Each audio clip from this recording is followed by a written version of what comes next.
Hello guys, എല്ലാവർക്കും വലിയ സ്റ്റോക്കിലേക്ക് സ്വാഗതം. ഞാനിപ്പോൾ ലെഫ്റ്റ് സൈഡിൽ എടുത്ത് വെച്ചിട്ടുള്ളത് നിഫ്റ്റി 50യുടെ 3 മിനിറ്റ് ചാർട്ടും റൈറ്റ് സൈഡിൽ നമുക്കൊരു ഇൻ ദ മണി പുട്ട് ഓപ്ഷനുമാണ്. അപ്പോൾ പുട്ട് ഓപ്ഷൻ എടുത്ത് വെക്കാനുള്ള റീസൺ ഇന്ന് നിഫ്റ്റിയിൽ ഒരു ഡൗൺ ട്രെൻഡ് ആയിരുന്നു. അതുകൊണ്ട് നമുക്കറിയാം ആ ഡൗൺ ട്രെൻഡ് വരുമ്പോൾ നമ്മൾ പുട്ട് ഓപ്ഷനാണ് വാങ്ങാറ്. അപ്പോൾ ഇന്നത്തെ ഈ രണ്ട് ചാർട്ട് നമുക്ക് ജസ്റ്റ് ഒന്ന് അനലൈസ് ചെയ്ത് നോക്കാം. അപ്പോൾ രാവിലെ തന്നെ നമുക്കൊരു ബ്രേക്ക് ഡൗൺ നിഫ്റ്റിയിൽ സംഭവിക്കുന്നുണ്ട്. ഏകദേശം ഇവിടെ നിന്ന് വന്നിട്ട് നമുക്കൊരു നിഫ്റ്റി ഒരു ലോ ഫോം ചെയ്യുന്നുണ്ട്.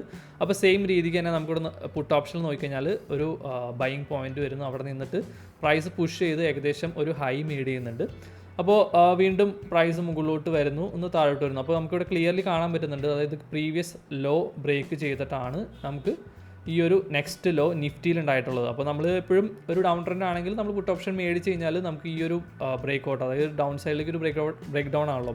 അപ്പോൾ ഇവിടെ നമുക്ക് പ്രോഫിറ്റ് കിട്ടുന്ന വെച്ചിട്ട് നമ്മൾ പുട്ട് ഓപ്ഷനാണ് മേടിക്കുന്നത്. പക്ഷേ നമുക്ക് ക്ലിയർലി കാണാൻ പറ്റും നെക്സ്റ്റ് ഫോം ചെയ്തിട്ടുള്ള ഹൈ എന്ന് പറഞ്ഞത് ഏകദേശം ഇവിടെയാണ്. അതായത് നേരത്തെ ഫോം ചെയ്ത ആ ഒരു ഹൈനേക്കാൻ താഴെയാണ് നമുക്ക് ഇവിടെ താഴോട്ട് വന്നപ്പോൾ ഇവിടെ വന്നിട്ടുള്ളത്.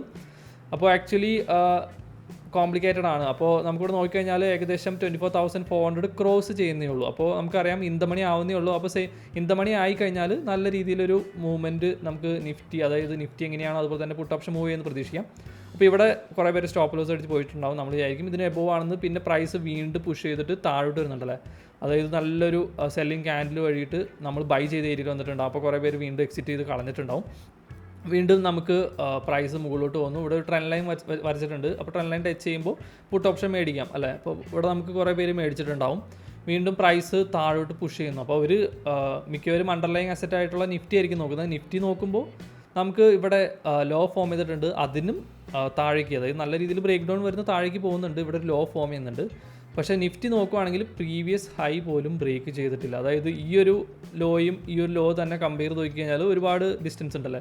ആ ഒരു ഡിസ്റ്റൻസ് പോലും ഇവിടെ കവർ ചെയ്തിട്ടില്ല. പ്രൈസ് ആണെങ്കിൽ ഇൻ ദ മണി ആയിട്ടുണ്ട്. ഇപ്പോൾ ഏകദേശം നോക്കി കഴിഞ്ഞാൽ 24,322 ആണ് നമ്മൾ പുട്ട് ഓപ്ഷൻ എടുത്തിട്ടുള്ളത്. ഇൻ ദ മണിയാണ്.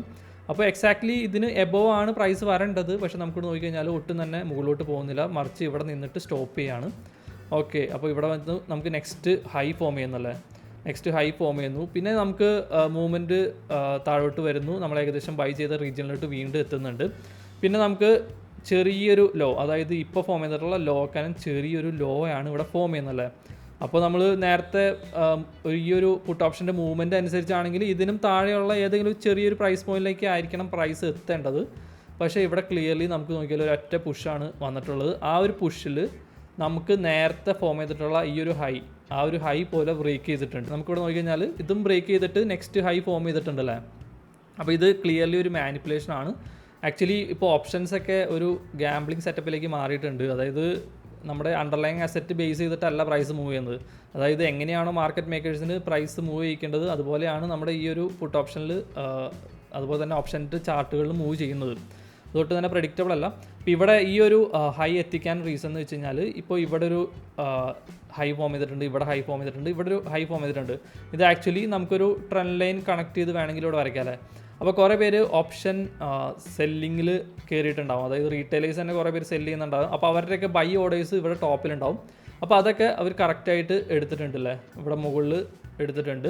അതുപോലെ തന്നെ നെക്സ്റ്റ് ബ്രേക്ക് ഔട്ട് ട്രേഡേഴ്സിനെ ഇൻഡ്യൂസ് ചെയ്യാൻ കൂടിയാണ് ഈ ഒരു ക്യാൻഡിൽ അവർ ഫോം ചെയ്തിട്ടുള്ളത്. അതായത് ഇവർ ഓപ്ഷൻ ചാർട്ട് നോക്കുന്നവരാണെങ്കിൽ ഇവിടെ ട്രെൻഡ് ലൈൻ വരയ്ക്കുന്നു, അത് ബ്രേക്ക് ചെയ്യുന്നതുകൊണ്ട് ഇവിടെ എൻട്രി എടുക്കുന്നു, സ്റ്റോപ്പ് ലോസ് ഏകദേശം ഇവിടെ അല്ലെങ്കിൽ ഇവിടെ വയ്ക്കുന്നു. ബൈദിന് ഇവിടുത്തെ സ്റ്റോപ്പ് ലോസ് എടുത്തിട്ടില്ല, പക്ഷേ ഇവിടുത്തെ സ്റ്റോപ്പ് ലോസ് ഒന്നും എടുക്കുന്നുണ്ട്.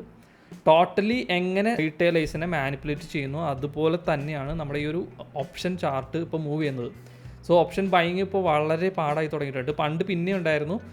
ഞാൻ കഴിഞ്ഞ ദിവസവും പറഞ്ഞിട്ടുണ്ടായിരുന്നു നമ്മുടെ ബാങ്ക് നിഫ്റ്റി അതുപോലെ തന്നെ പുതിയ റൂൾസൊക്കെ വന്നതിന് ശേഷം ചാർട്ട് നമ്മൾ ഒട്ടും പ്രഡിക്റ്റബിൾ അല്ല. നമുക്ക് ഇപ്പോഴത്തെ നിഫ്റ്റിയുടെ മൂവ്മെൻറ്റ് തന്നെ നോക്കിയാൽ മനസ്സിലാവും. സോ ഓപ്ഷൻ ബൈയിങ്ങിൽ നിന്ന് കുറച്ച് നാളത്തേക്ക് മാറിയിരിക്കുന്നതായിരിക്കും ഏറ്റവും നല്ലത്. ഓപ്ഷൻ സെല്ല് ചെയ്യാൻ പൈസ ഉള്ളവരാണെങ്കിൽ ഓപ്ഷൻ സെല്ല് ചെയ്തു ഓരോ ഹൈ കൊണ്ടുപോയി തന്നെ സെല്ല് ചെയ്ത് കഴിഞ്ഞാൽ നിങ്ങൾക്ക് നല്ല പ്രോഫിറ്റ് കിട്ടുന്നുണ്ടല്ലേ. എല്ലാ ഹൈയിലും ലിക്വിഡിറ്റി ഉണ്ടാവും, അവിടത്തേക്ക് നല്ല രീതിയിൽ വർക്ക് ആവുന്നുണ്ട്. ഓപ്ഷൻ സെല്ലിങ് നല്ല രീതിയിൽ വർക്ക് ആവുന്നുണ്ട്. ഞാൻ നോക്കിയിട്ട് ബയ്യേഴ്സിന് ഒട്ടും തന്നെ പ്രഡിക്റ്റബിൾ അല്ലാത്ത മൂവ്മെൻറ്റ്സ് ആണ് ഇപ്പോഴത്തെ മാർക്കറ്റിൽ നടക്കുന്നത്. അതുകൊണ്ട് തന്നെ കുറച്ച് പാടാണ്. അപ്പോൾ ഞാൻ ഇന്ന് നമ്മുടെ ടെലഗ്രാമിൽ ഒരെണ്ണം മാത്രമാണ് സജസ്റ്റ് ചെയ്തിട്ടുണ്ടായിരുന്നുള്ളൂ.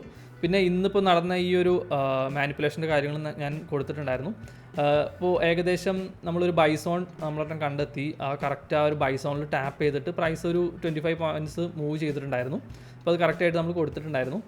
അപ്പോൾ അതിൽ നമുക്ക് ഏകദേശം ഒരു പ്രോഫിറ്റ് കിട്ടിയിട്ടുണ്ടായിരുന്നു. പിന്നെ ഈ ഒരു മൂവ്മെൻറ്റ്, അതായത് ഡൗൺ ട്രെൻഡ് ആണെങ്കിലും നിഫ്റ്റീൻ്റെ പുട്ട് ഓപ്ഷൻ ഒന്ന് മൂവ് ചെയ്യാത്തതുകൊണ്ട് തന്നെ ഞാൻ സ്കാൽപ്പിംഗ് പൊസിഷൻസ് എടുത്തിട്ടുണ്ടായിരുന്നു. അപ്പോൾ അതിൽ നമുക്ക് ഏകദേശം ഒരു 13,000 പ്രോഫിറ്റ് കിട്ടിയിട്ടുണ്ട്.